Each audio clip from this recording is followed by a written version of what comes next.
அனைவருக்கும் வணக்கம். Online நஸ்தோ Trichy TV, எளிமை யதார்த்தம் கலந்த ஜோதிடம். வணக்கம் நண்பர்களே. இன்னைக்கு ஒரு ஜாதகத்தை போட்டு இவருடைய வாழ்க்கையில ஏன் இந்த மாதிரியெல்லாம் நடந்தது, அதற்கு என்ன காரணம், கிரகங்களுடைய இணைவு காரணமா, கிரகங்களுடைய சேர்க்கை காரணமா, நட்சத்திரத்தின் வழியாக காரணமா, லக்ன புள்ளி காரணமா, அல்லது லக்னாதிபதி காரணமா அப்படிங்கிற ஒரு விஷயத்த ஒரு ஜாதகத்துல போடலாம். ஆக்சுவலி இந்த ஜாதகம் நான் பார்த்த ஜாதகம் இல்லை. இது என்னுடைய நண்பர் என்கிட்ட கொடுத்து இதை பார்த்து இது பண்ண சொன்னாரு. நானும் அவரும் ஜாதகத்தை பத்தி ஒரு 20 நிமிஷம் டிஸ்கஸ் பண்ணேன். ஆக்சுவலி என்னுடைய நண்பருடைய ஜாதகம், என் நண்பருக்கு அவர் ஃப்ரெண்டோடைய ஜாதகம் அது. ஓகேங்களா? சரி, நல்லா பார்த்துங்க. இந்த டேட் ஆஃப் பர்த் நான் இங்கே கொடுத்துட்றேங்க, எழுதி போடல. 9/7/1988 காலையில் 4:20 நம்மளுடைய டெல்டா மாவட்டத்தில் பிறந்திருக்கிறார், தஞ்சாவூர்ல. சரிங்களா? இவர் பிறக்கும் போது பார்த்தீங்கன்னா மிதன லக்னத்தில் பிறந்திருக்கிறாரு. புதன் ஆட்சி 2 டிகிரியில் இருக்கிறாரு. லக்னம் ஜஸ்ட் அப்போ உள்ள வருது. சூரியன் 23 டிகிரியில் இருக்கிறாரு. கேது பார்த்தீங்கன்னா சிம்மத்தில் 23 டிகிரி. சனி பார்த்தீங்கன்னா வக்கரம் அடைஞ்சு நம்மளுடைய தனுசுல 4 டிகிரியில் இருக்கிறாரு. ராகு பார்த்தீங்கன்னா கும்பத்தில் 23 டிகிரியில் இருக்கிறாரு. செவ்வாய் மீனத்துல 4 டிகிரியில் இருக்கிறாரு. மேசத்துல, அதாவது 11ஆம் இடத்துல பாத்தீங்கன்னா சந்திரன் 24 டிகிரிலையும் மாந்தி 11 டிகிரில இருக்கிறாரு. 12ஆம் இடத்துல பாத்தீங்கன்னா குரு 4 டிகிரிலையும் சுக்கிரன் 20 டிகிரில இருக்கிறாங்க. இதுதான் இவருடைய ஜாதகம். இப்போ இவருக்கு ராகு மகாதசை வந்துச்சு. இந்த ராகு மகாதசை என்ன செஞ்சுச்சு, அதைத்தான் இந்த வீடியோல பார்ப்போம். இவருடைய லக்னம், லக்னாதிபதி, லக்னத்தை பார்த்த கிரகங்கள், லக்னாதிபதியை பார்த்த கிரகங்கள், இதெல்லாம் ஒரு ஆய்வு செஞ்சுட்டு கடைசியாக நம்ம ராகு திசையில இவருக்கு என்ன சம்பவங்கள் நடந்துட்டு இருக்கு அப்படிங்கிற ஒரு விஷயத்தை தான் பார்க்க போறோம். நல்லா கவனிச்சுங்க. லக்னம் மிதுன லக்னம். மிதுனம் அப்படின்னா புதனுடைய அமைப்பு. புதன்னா நமக்கே தெரியும், ஒரு ஆடிட்டிங், அக்கௌண்ட்ஸ், கணக்கு வழக்கு பார்க்கறதுல மிகப்பெரிய ஒரு மனிதர். அதுக்கப்புறம் பார்த்தீங்கன்னா புதனை எதையும் சென்சிட்டிவா பார்க்கக்கூடிய ஒரு அமைப்பு. லக்னத்துல புதன் ஆட்சி பிளஸ் திக்பலம் 2 பலத்தையும் அடைஞ்சிருக்கிறார். சரிங்களா? சூரியன் பார்த்தீங்கன்னா 3ஆம் அதிபதி, தைரியம், வீரியம். சரிங்களா? தைரியம், வீரியம், விஜயம், முன்னேற்றம், புகழ், கீர்த்திக்கு அதிபதியான கிரகம் சூரியன். அவரும் லக்ன கேந்திரத்துல இருக்கிறாரு. சரி, 3ஆம் இடத்துல கேது வந்தாச்சு. சரிங்களா? சூரியனுடைய வீட்டுல கேது கேதுக்கு வீடு கொடுத்த சூரியன் லக்ன கேந்திரத்துல இருக்கிறார் வச்சுக்கோங்க. சரி, அதன் பிறகு பாத்தீங்க அப்படின்னா 7ஆவது இடத்துல பாத்தீங்கன்னா சனி திக்பலம் பெற்று, வக்கரம் பெற்று, திக்பலம் பெற்று இருக்கிறார். 4 டிகிரில இருக்கிறார். அதன் பிறகு பாத்தீங்கன்னா ராகு, அவர் லக்னத்துக்கு 9ஆவது இடத்துல இருக்கிறார். இப்ப இவரு தான் மெயினான ஹீரோ நம்மளுடைய வீடியோல. ராகு இந்த வீட்டுல இருக்கிறார், கும்பத்துல இருக்கிறார். அதன் பிறகு பாத்தீங்கன்னா செவ்வாய் 10ஆம் இடத்துல திக்பலம் பெற்று இருக்கிறார். சந்திரன் பாத்தீங்கன்னா 11ஆம் இடத்துல இருக்கிறாரு. இங்க சந்திரனுடைய திதி பாத்தீங்கன்னா தேய்பிரை. தேய்பிரையில ஏகாதசி திதியில அவர் வந்திருக்கிறார். அதன் பிறகு 12ஆம் இடமான நம்மளுடைய ரிஷபத்துல குரு 4 டிகிரிலையும் சுக்கரன் 20 டிகிரிலையும் இருக்காங்க. சார் நல்லா கவனிச்சுக்கோங்க, இவர் ஒரு ஹையர் பொசிஷன்ல இருக்கிறார். சரிங்களா? முதல்ல இந்த ஜாதகத்தை நான் இந்த ஆங்கிள் பாக்குறேன், நல்லா கவனிச்சு பாத்துங்க. லக்ன புள்ளி, லக்னம் மிதுன லக்னம் உறுதியாச்சு. லக்னாதிபதி புதன் அதுலயே ஆட்சி பெற்று இருக்குது அப்படின்னா நல்லது தானே, யோகம் தானே, மிகப்பெரிய ராஜயோகத்தை தானே கொடுத்துச்சு. நல்லா கவனிச்சுங்க. லக்ன புள்ளியை கொடுக்கக்கூடிய கிரகம் பாத்தீங்கன்னா செவ்வாய். இந்த லக்னத்துக்கு 6ஆம் அதிபதி, 11ஆம் அதிபதி, ஆதிபத்தியம் விசேஷம் இல்லாத ஒரு அமைப்புல லக்ன புள்ளி அமைஞ்சிருக்கு. அப்படின்னா என்ன அர்த்தம்? கடன், நோய், எதிரி, வம்பு, வழக்கு, வேலை, இதுலதான் அவருடைய வாழ்க்கை டிராவல் ஆகும். நல்லா புரிஞ்சுங்க. கடன், நோய், எதிரி, வம்பு, வழக்கு, இதுலதான் இவருடைய வாழ்க்கை டிராவல் ஆகும். சரி, இது ஒரு பக்கம் இருக்கட்டும். அதே அமைப்புல பாத்தீங்கன்னா இவர் வேலையில ஒரு பெரிய ஜாப்ல இருக்கிறார் அப்படின்னு நம்ம சொல்லியிருக்கோம். சரிங்களா? லக்னத்தை குருவோ சுக்கிரனோ தொடர்பு கொள்ளல, லக்னாதிபதியை அவங்க தொடர்பு கொள்ளல. இந்த லக்னத்துக்கு சனி 8ஆம் அதிபதி, 9ஆம் அதிபதி, அவர் வக்கரம் பெற்று லக்னத்தை தொடர்பு கொள்கிறார், லக்னாதிபதியை தொடர்பு கொள்கிறார். செவ்வாய் 10ஆம் இடத்துல திக்பலம் அடைஞ்சு அவரும் லக்னத்தை தொடர்பு கொள்கிறார், லக்னாதிபதியும் தொடர்பு கொள்கிறார். இது ரெண்டுமே பாதிப்பு தான். செவ்வாய் ஆதிபத்திய விசேஷம் இல்லாதவர், அவர் லக்னத்தையும் லக்னாதிபதியும் பார்ப்பது தவறு, பிரச்சனை. ஆனா சனி உங்களுக்கு ராஜயோகாதிபதி தானே, சாரி சனி உங்களுக்கு திரிகோணாதிபதி தானே, அவர் பார்க்கும் போதும் அதே மாதிரி பாதிப்பு தான் வருமா அப்படின்னா நல்லா கவனிச்சுக்கோங்க. சனி பகவான் 9ஆம் இடத்தோட நேரடியாக தொடர்புல இருக்கிறார். சனி வக்ரம் பெற்று, ஒரு கிரகம் வக்ரம் பெற்றால், சென்ற வீடியோல கூட சொன்னேன், ஒரு கிரகம் வக்ரம் பெறும்போது அந்த கிரகம் தன்னுடைய ஆதிபத்திய பலனை இழந்து விடும், அல்லது தாமதிச்சு செய்யும், அல்லது அதுல ஒரு பெரிய பிரச்சனையை உண்டு பண்ணி விட்டோம். இதைதான் நீங்க மனசுல வச்சுக்கணும். இப்ப சனி 7ஆம் இடத்துல இருந்து 3ஆம் பார்வையாக தன்னுடைய 9ஆம் வீட்டை பார்க்கிறார். அந்த 9ஆம் வீட்டுல இருக்கக்கூடிய ராகுவின் திசை தான் தற்சமயம் நடந்து கொண்டே இருக்கிறது. நல்லா புரிஞ்சுங்க. சரி, இந்த சனியும் செவ்வாயும் சேர்ந்து லக்னத்தையும் லக்னாதிபதியும் பார்த்திருக்கிறார். அப்போ லக்னம் பலகீனமாக இருக்கிறது, லக்னாதிபதியும் பலகீனமா இருக்கிறது. என்னதான் புதன் திக்பலம் பிளஸ் ஆட்சியாக இருந்தாலும் அவருக்கு சனி பகவானின் பார்வையும் செவ்வாய் பகவானின் பார்வையும் நெருங்கவே இருக்கிறது. சனி பாருங்க 4 டிகிரி, இங்க புதன் 2 டிகிரி, 2 டிகிரிக்குள்ளார சனியின் தொடர்பு இங்கே இருக்கிறது. செவ்வாய் 4 டிகிரி, அவரும் 2 டிகிரி விலகி புதனை பார்க்கிறார், நேர்குத்தாவே பார்க்கிறார். அப்போ இந்த ஜாதகத்துல லக்னமும் லக்னாதிபதியும் பாதிப்பில் இருக்கிறது. சரிங்களா? சரி, அதுக்கப்புறம் இவருக்கு இப்போ 38 வயசு நடந்துட்டு இருக்கு. நல்லா புரிஞ்சுங்க, இவருக்கு இப்போ 38 வயசு நடந்துட்டு இருக்கு. சரி, அதே அமைப்புல இப்ப இவருக்கு ராகு திசை ஆரம்பிச்ச வருஷம் 2017 வருஷம், இவருக்கு 14வது வருஷம் ஆரம்பிச்சிருக்கு. 2032 வரைக்கும் ஒரு ராகு திசை தான் இருக்குது. அப்படியே வரிசையா வந்துருவோம். ராகு 9ஆம் இடத்துல இருக்கிறார். சரிங்களா? நல்லா கவனிச்சீங்கன்னா தெரியும். ராகு நின்ற சாரத்தின் அதிபதி பாத்தீங்கன்னா, ஒரே நிமிஷம், ராகு நின்ற சாரத்தின் அதிபதி பூரட்டாதி நட்சத்திரம். சரி, நீங்க ஃபர்ஸ்ட் ராகுக்கு ப்ரெடிக்ஷன் நம்ம பலன் எடுக்கிறோம். ராகு எங்க இருக்கிறார்? 9ஆம் இடத்துல இருக்கிறார். அப்ப நீங்க நினைக்கலாம், ராகு 9ஆம் இடத்துல இருந்தா பெயர் புகழ் பாக்கியம் இதெல்லாம் கொடுக்குமா கெடுக்குமா? ராகு 9ஆம் இடத்தில் இருக்கிறார். நான் ஏற்கனவே ஒரு வீடியோல சொல்லியிருக்கேன், ராகு ஒரு வீட்டுல இருக்கிறத பொறுத்து அது யோகம் செய்யும்னு எடுக்க முடியாது, யோகம் செய்யாதுன்னு எடுக்க முடியாது, மற்ற விஷயங்களை பொறுத்தே யோகம் செய்ய முடியாது. ராகு 9ஆம் இடத்தில் இருக்கிறார், நல்ல இடம் தான். ஆனால் பெயர் புகழ் பாக்கியத்தை கெடுக்காமல் அவரு யோக பலன் தரமாட்டார். இதுதான் ஜெனரலான ஒரு விஷயம். இந்த ராகுவை சனி பார்க்கிறாரா, இந்த வீட்டை சனி பார்க்கிறாரா, இவருடைய ஜாதகத்துல இயற்கையாகவே இங்க ராகு இல்லைனாலும் 9ஆம் இடம் பாதிப்பு. சனி செவ்வாய் தன் சொந்த வீட்டை பார்க்கும்போது பாதிப்படைய செய்யும். சரி, அந்த விதியின்படி பாத்தீங்கன்னா சனியின் 3ஆம் பார்வை ராகுக்கு இருக்கிறது. அப்போ இங்கே சனி 8ஆம் அதிபதி 9ஆம் அதிபதியாக இருக்கிறாரா, 7ஆம் இடத்துல அமர்ந்து கொண்டு அவரை பார்க்கிறாரா? நல்லா புரிஞ்சுங்க. இவர் மனைவி வந்ததுக்கு பிறகு இவர் ஒரு தவறான செயல்ல இறங்கியிருப்பார், கடன் நோய் எதிரி வம்பு வழக்கு சார்ந்த ஒரு விஷயத்துல இறங்கியிருப்பார் அப்படின்னு நான் சொன்னேன். ஆமா சார் அப்படின்னு என்னுடைய நண்பர் சொன்னார்.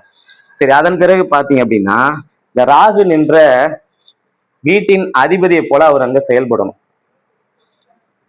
9ஆம் அதிபதி 8ஆம் அதிபதி பெயர் புகழ் பாக்கியத்தை கெடுக்கணும்.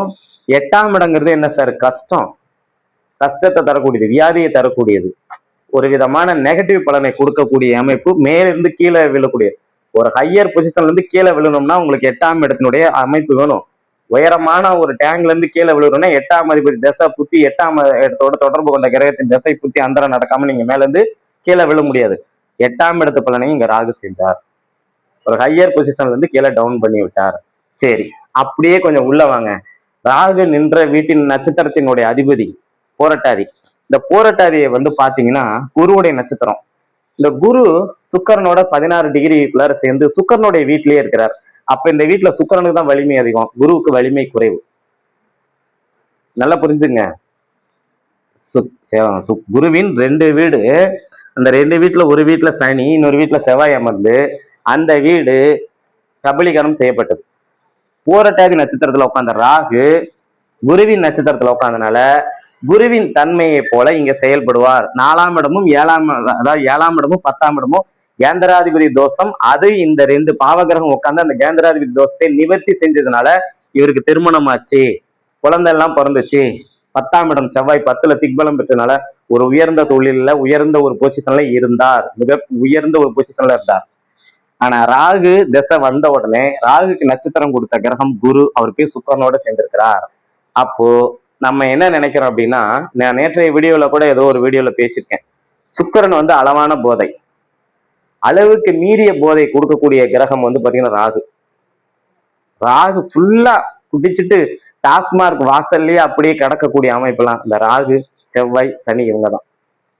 அப்போ இந்த இடத்துல பாருங்க, இந்த ராகுவை சனி பார்க்கிறார். ராகு தான் போதை பொருள், ராகு தான் குடி, மது பிரியர். உலகத்துல இருக்கிற எல்லா விஷயங்களும் நேர்மையான முறையில் அனுபவிக்கக்கூடிய கிரகம் சுக்கிரன், அதை வேற மாதிரி அனுபவிக்கக்கூடிய கிரகம் ராகு. இங்க சனிக்கு வேற போதாத குறைக்கு சனியின் பார்வை வாங்கிய ராகு இவருக்கு நட்சத்திரம் கொடுத்த குரு பாருங்க சுக்கரனோட சேர்ந்து லக்னத்துக்கு 12ஆம் இடத்துலயும் அமர்ந்து, நல்லா புரிஞ்சுங்க, லக்னத்துக்கு 12ஆம் இடத்துலயும் அமர்ந்தனால இவ்வளவு பாதிப்பு இந்த ஜாதகருக்கு ராகு திசையில் நடந்துச்சு. இவரு மிகப்பெரிய ஒரு போதை அடிக்ட், சரிங்களா, நிறைய குடிப்பாரா, நிறைய போதை பழக்க வழக்கம்லாம் இருக்கு அப்படின்னு சொன்னாரு. ராகு தாங்க போதைக்கான விஷயம். சுக்கரன் வந்து அளவான போதை, இன்னைக்கு இந்த உணவு சாப்பிட்டுட்டு போய் படுத்துக்கிறது எல்லாம் இந்த சுக்கரன்.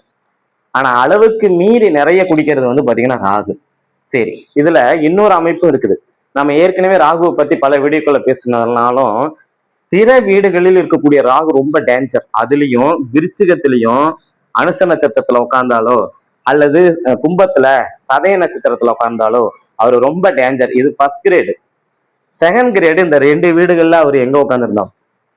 இப்போ கும்ப ராகு மோசமான ராகா. இப்போ இவர் இதுல இருந்து வெளியில வருவாரா மாட்டாரா அப்படிங்கிறது தான் நானும் என்னுடைய நண்பரும் பேசிட்டு இருந்தோம். ராகு திசை முடிகிற வரைக்கும் இவர் இதை விட்டு வெளியில வரவே மாட்டார் அப்படிங்கிறதா என்னுடைய கருத்தாவும் நான் வந்து சொன்னேன்.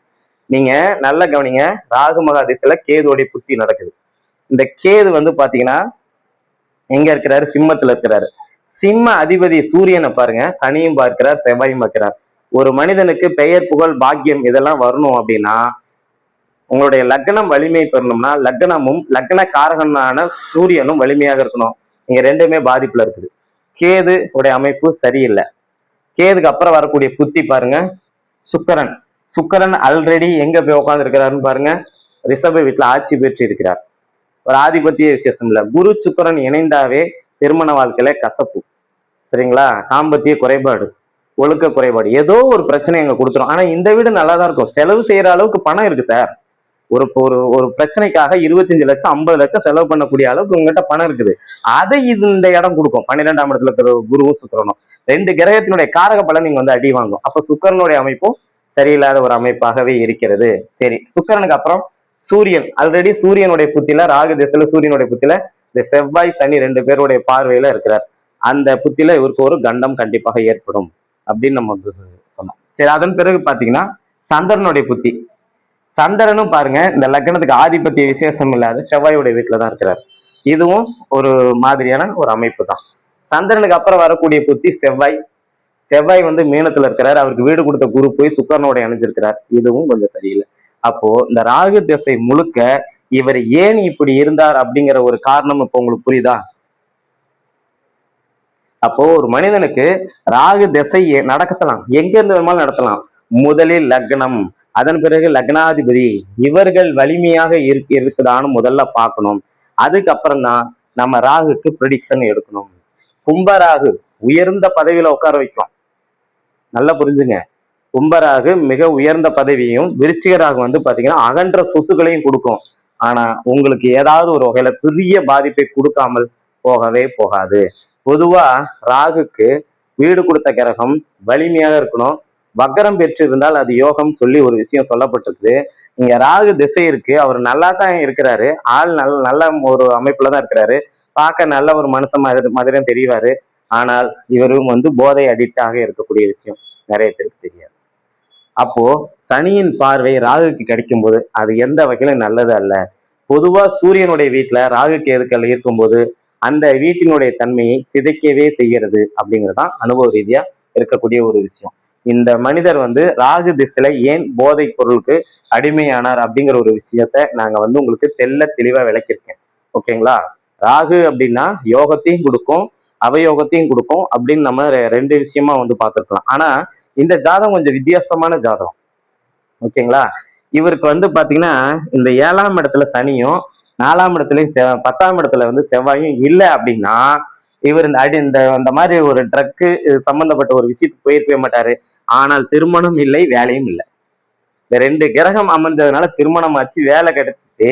ஆனா இந்த 2 கிரகத்தினுடைய நெகட்டிவ் பலன் வந்து ராகு திசையில அப்படியே கொடுக்க ஆரம்பிச்சிருச்சு அப்படிங்கிற ஒரு விஷயம். இதே ராகு மகரத்திலயோ மீனத்திலயோ இருந்தா இப்படி கிடையாது. ஒருவேளை இவருக்கு ராகு திசையே வரல, கண்டிப்பாக இவர் குடிகாரம் கிடையாது, ட்ரக் அடிமை கிடையாது அப்படிங்கிற ஒரு விஷயத்த நம்ம வந்து தெளிவா சொல்லிடலாம். ராகுனாவே எதையும் அனுபவிக்கக்கூடிய ஒரு விஷயம் தானே, சரிங்களா? அப்போ இவரு இதுல இருந்து குரு திசை வரும்போது ஓரளவுக்காவது இந்த அடிட்டில இருந்து அவர் தன்னைத்தானே புரிஞ்சுக்கிட்டு அவர் என்ன நிலைமையில இருக்கிறாருன்னு அவர் தெரியாத அமைப்புல இருக்கிற மாதிரி என்னுடைய நண்பர் சொன்னார். அப்புறம் குரு தசை வரும்போது கொஞ்சம் புரிஞ்சுக்கிட்டு அதுக்கு தகுந்தாற போல இவர் தன்னுடைய வாழ்க்கை பயணத்தை வந்து கண்டிப்பாக மாற்றுவார் அப்படின்னு ஒரு விஷயம். சரி, இன்னொரு அமைப்பையும் பார்ப்போம். லக்னத்தையும் லக்னாதிபதியும் செவ்வாய் சனி பார்த்தாச்சு. 5ஆம் இடத்துக்கு அதிபதியான சுக்கிரன் 12ல மறைஞ்சு ஆச்சு. ஓகே, அது 12ல மறைஞ்சாச்சு, ஓரளவுக்கு ஆச்சுன்னு வச்சுங்க. 9ஆம் அதிபதி வலிமை பெறல, 9ஆம் இடத்தையே பார்க்கிறார். இங்க லக்னம் பாதிப்பு, லக்னாதிபதியும் பாதிப்பு. 5ஆம் அதிபதி 5ஆம் இடத்துக்கு 8லயும் லக்னத்துக்கு 12லயும் இருக்குது.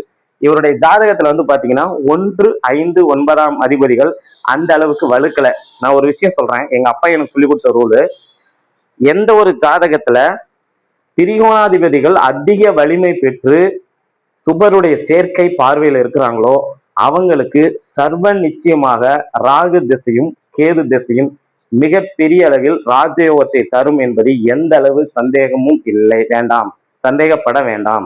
100% திரிகோணாதிபதிகள் வலுப்பெறும்போது அங்கே ராகு திசை மிகப்பெரிய ராஜயோகத்தை கண்டிப்பாக செய்யும் என்று சொல்லி இந்த வீடியோவை முழுமையாக பார்த்த அத்தனை நல் இதயங்களுக்கும் என்னுடைய நெஞ்சார்ந்த நன்றிகளும் வாழ்த்துக்களும் தெரிவித்துக் கொள்கிறேன். அதோடு மட்டும் இல்லாமல் வீடியோ வந்து லைக் பண்ணுங்க, ஷேர் பண்ணுங்க, ஸ்கிப் பண்ணாம பாருங்க. ஹைப்புன்னு ஒரு பட்டன் இருக்கும், அதையும் ப்ரெஸ் பண்ணிக்கோங்க. உங்களுடைய பேராதரவுக்கு என்னுடைய நன்றி. ராகு திசை இந்த ஜாதகத்துல எப்படி வேலை செஞ்சுச்சு அப்படின்னு உங்களுக்கு நல்லா புரிஞ்சிருக்கும். உங்களுடைய ஜாதகத்துல நீங்களே பார்த்து ராகு திசையை கணிக்கிறதுக்கு உங்களுக்கு ஒரு குழு கொடுத்துருக்கேன். நீங்கள் உங்கள் ஜாதகத்தை நீங்களே கணிச்சு ராகு திசையில இதுதான் நடக்கும் அப்படின்னு நீங்க எடுத்துக்கலாம். மீண்டும் இன்னொரு வீடியோவில் சந்திக்கிறோம். நன்றி, வணக்கம்.